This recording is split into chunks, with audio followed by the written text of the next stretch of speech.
ভাবছেন, এই মনের ভাবাটা এটা কিন্তু ফেরেশতা জানতে পারে না। কে জানতে পারে? আরো জোরে বলেন। আল্লাহ রাব্বুল আলামিন বলেন, ইন্নাল্লাহা আলিমুম বিদাতিস সুদূর। বান্দা শুনে রেখে দাও, নিশ্চয়ই আমি আল্লাহ তোমার অন্তরের খবরটা পর্যন্ত জানতে পারি।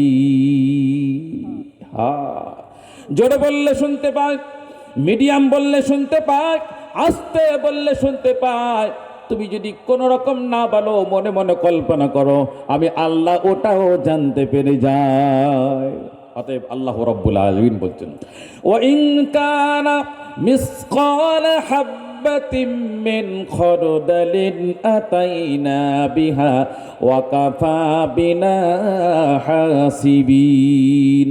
বান্দারে শোনো, যদি তুমি জীবনে একটা সরষে পরিমাণ কোনো আমল করো, আমি আল্লাহ ওটাও তোমার সামনে হাজির করে দেব। এরপর আল্লাহ রাব্বুল আলামিন বলছেন, এখন হিসাব করার লোক লাগবে। আদম নবী থেকে আর হযরত মুহাম্মদ সাল্লাল্লাহু আলাইহি সাল্লাম পর্যন্ত সমস্ত নবীর উম্মত থাকবে। এই শুধু আমাদের হিসাব হবে না, সব নবীর উম্মতের হবে।